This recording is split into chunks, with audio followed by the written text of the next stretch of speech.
Hey guys, Thomas the Silly Jinx. I'm here to review the movie The Irishman. So, this movie is a 3-hour retelling of a story of a story of a story based on potential true events. So, it starts off in a retirement home following Robert De Niro's character named Frank, who's an old man in the retirement home. So he flashes back to this wedding that he's planning to attend, and he has his wife Irene. He's planning his little travels to Detroit. We cut back to some text, and it says, "I heard you paint houses," which I guess is some sort of code or something. We meet the other wife, Carrie, and we get a flashback within the flashback of them driving up further where they were in the first flashback. So Frank talks about how he's trying to figure out how to fix his own vehicle, and he meets one man named, I believe it was Russell at this point in time. So he goes back to what his job was. I guess that was like cutting meat or whatever and serving meat. So he gets in the business of selling steak to this one man that he meets through Russell. But we see that he removes tags from it, and a little bit of little side work, if you will. He gets on to having a second kid and later on a third. But one day the truck is empty. So in there he meets William, and he's about to be fired or sued or something along those lines, where he re-meets Russell and his defense attorney, who ends up being a big help for him. So it shows these other characters, like Angelo, for example, and it will show text of who they were and when they died, according to this timeline. This is a current theme throughout the movie. Anyways, Frank and Russell start speaking Italian to one another, and they're talking about war and what Frank went through. So he talks to Carrie for a brief moment. And Russell leaves and comes back with someone to potentially kill. And he bundles us up under the scape of a carpet store or something along those lines. And he was told to, he told people to bail him out or whatever, do favors for him. We meet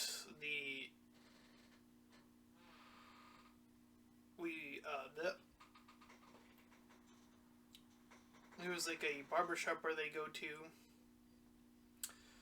So Frank is given a gun where he meets Lou, and from there,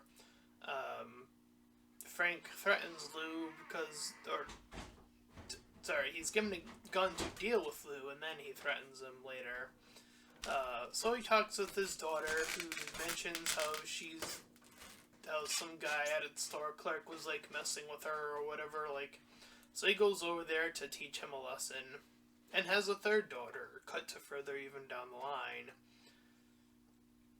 So we see that he meets with a man called Whispers, who he's dealing in with some heavy money to do some business, to do a job. And they re-mention how Angelo is a part of it, and how it's owned partially by him. So they end up killing Whispers and dump the guns in the water, and Frank is a part of this. So he gets in the business of killing people, and from there many more guns are dumped in the ocean. So we see him meet up with a man named Phil, and they leave after all the killing So Frank walks with Irene, and he talks about how he left his wife, or like how he's like kept his distance from her. Um, and we cut back to the second flashback, the first one when they're slightly older, about them getting to the wedding. Uh, and it shows them like getting money or something. Anyways, we cut back to the previous time with him bowling with his family. So Russell talks in with Penny, one of Frank's daughters, and they talk more about these unions that they have that he's a part of. So, with this whole union business, Frank ends up calling Jimmy. And Jimmy is this other big dog, this big business union boss, I guess. That's the best way I can put it, anyway.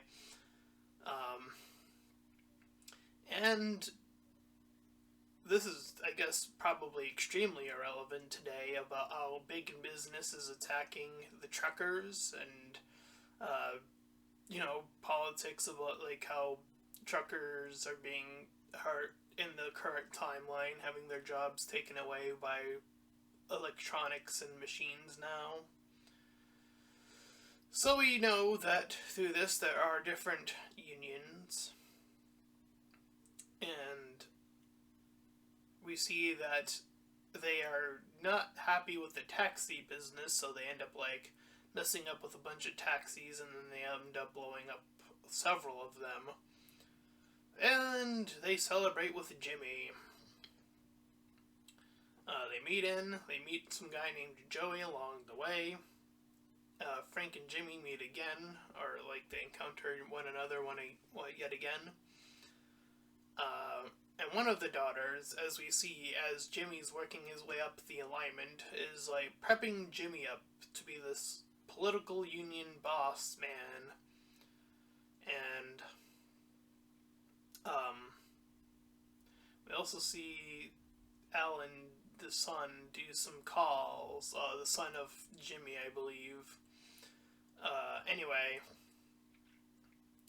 Frank talks to Momo, this other... There are several characters in this movie. It was hard to take notes, all of the notes. So I do apologize for this one. It's a 3-hour movie.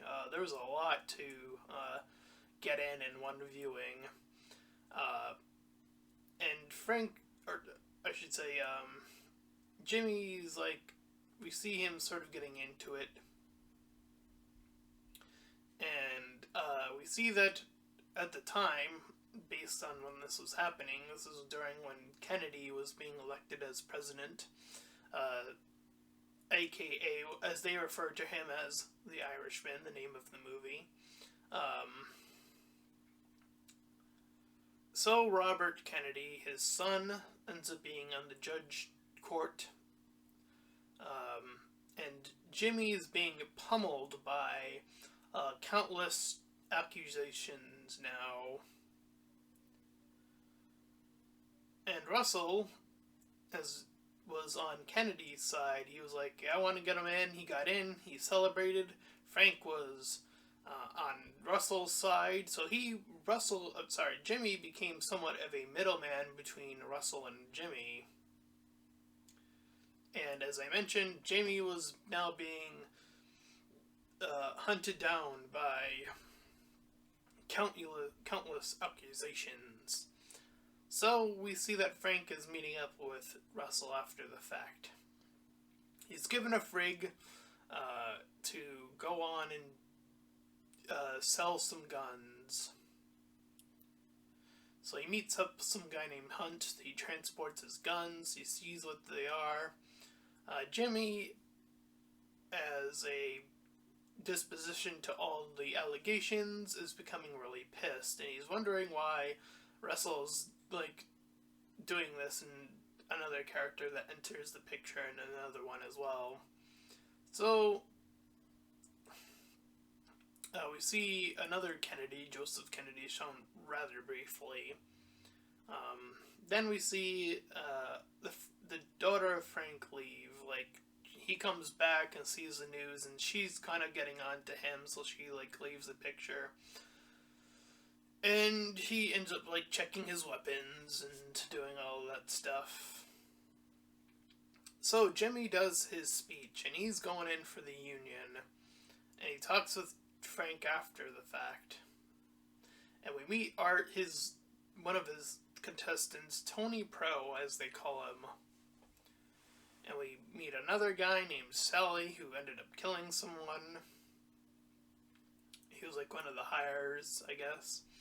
And Jimmy wants to be the president of a certain union, and to be uninterrupted by all these other political factors. Frank meets Al, and he's talking about this whole protection thing. So, the case is starting to build up. One of them, in a court case dealing with a gun that did not have any bullets, someone was going after Jimmy, and he's thinking that Tony Pro or someone else went after him. So Jimmy is like looking to the people, and we see that the police were paid off, and the judge was still on his side as well. But then the assassination, or the news of the assassination of Kennedy comes in, and this is when Bobby, this other character, was just done, and Frank ended up being tried again, in which he had nothing else to, there was nothing else to get him out this time, so ended up in jail. And Jimmy was getting angry with this other guy named Fitz, who was this pansy-like character. He was always going golfing, and he managed to get his way on top of everything by just going golfing. So, Fitz got the message that Jimmy wanted to send him with gunning. And there was a guy named Anthony, which, another one of those, like, random characters based on a person or whatever. So, some prisoner goes up to Jim, and he starts to argue with him, this ends up being like a prisoner versus prisoner, extortion versus fraud. Now, I don't know, like, how different these two things are. I guess technically, to extort money and fraud is like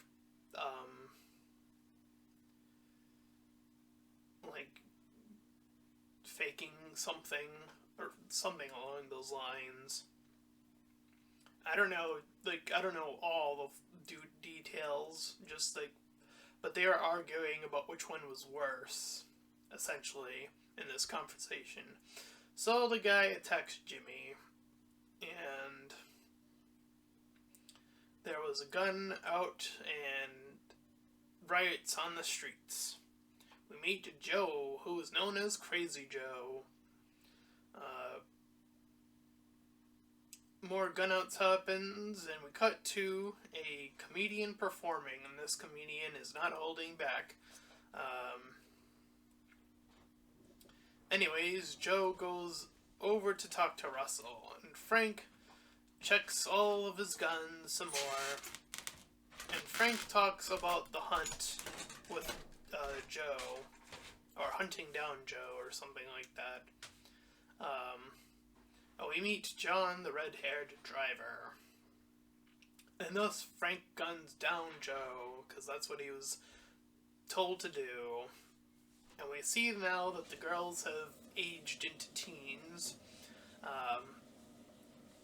And we see back to the drive to the wedding briefly. And in 4 years' time, that is when Jimmy got out. So he decides he wants to run again for the Union presidency, and he's still pissed at Mr. Pro, and he argues with him after the fact. So Pro gets ready to leave, and Jimmy attacks Pro after a daughter threat. So this news carries out to a guy named Fat Tony, who tells Russell the down low what's going on. And he's not having any of it. And then we see a boat blow up, and then in reverse, the car that Mr. Tony had blow up to threaten each other not to do anything.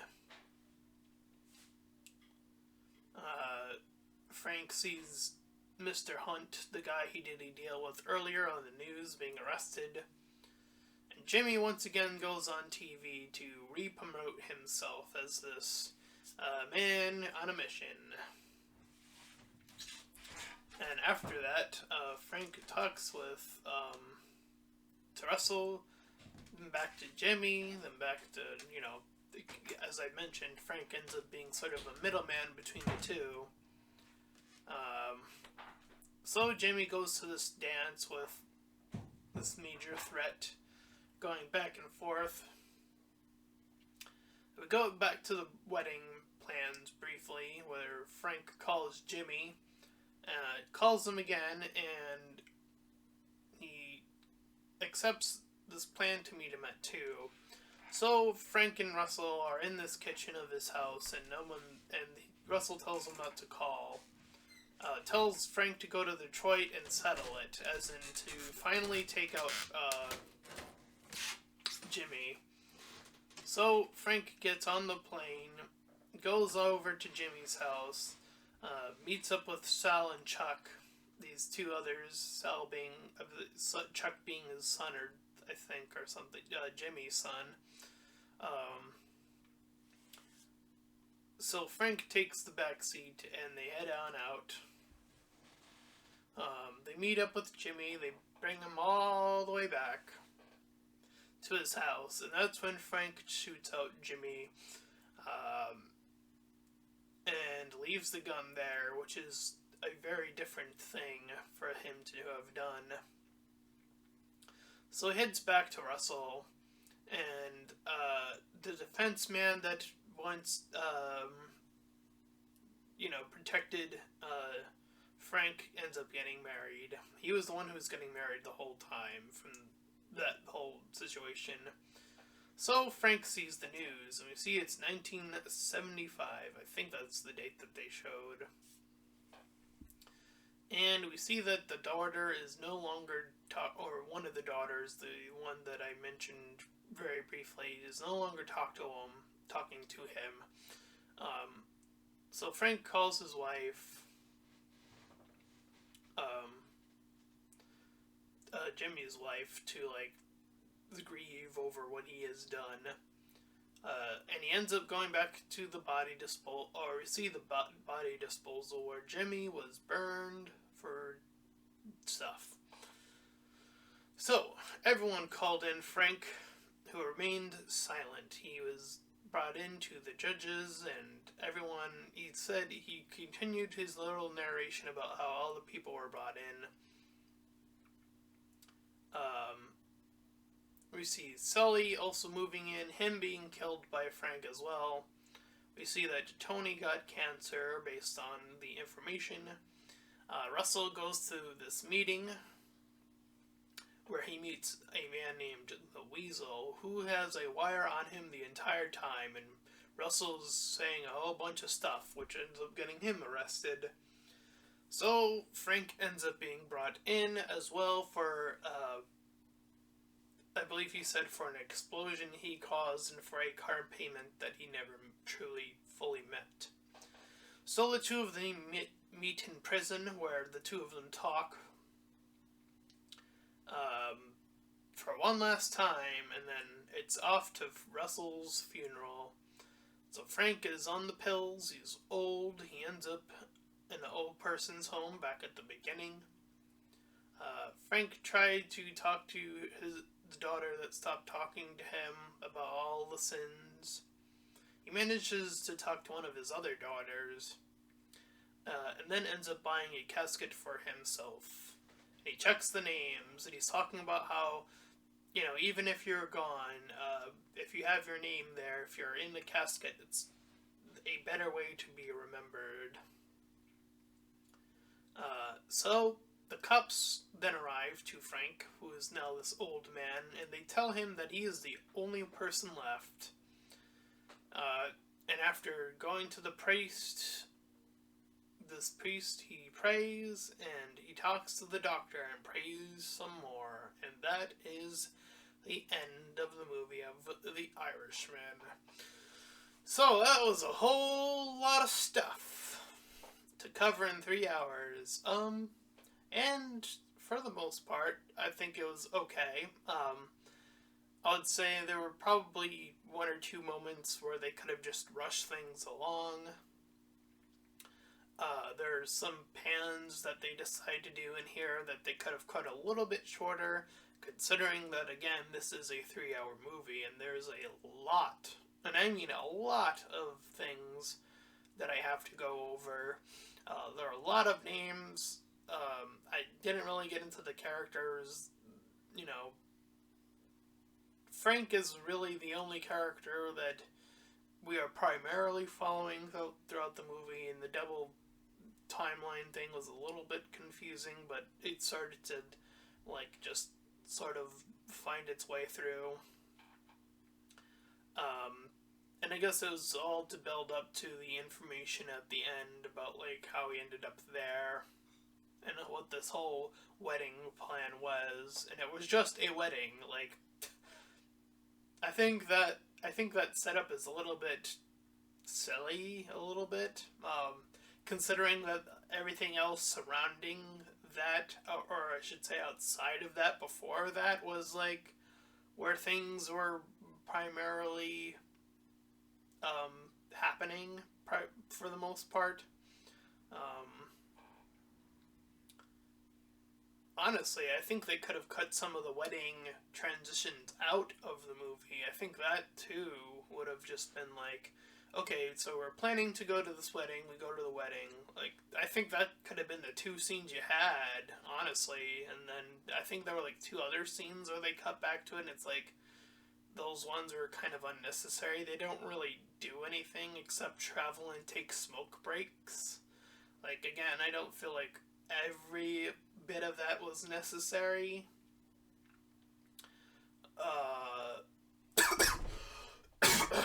Oh boy. Ugh. Whew. Oh man, excuse me. So, I think I would give this movie a 6 out of 10. I think, again, you could have cut out some of the material, just shorten it up a bit, make it a little bit more compact. Other than that, pretty solid movie, pretty enjoyable. And if you enjoyed this review, then please feel free to comment, and subscribe. Also, make sure to check out those links in the description. One will head over to my Discord server, the other to my Patreon page. Any donations are desperately needed. And until next time, everyone, bye-bye.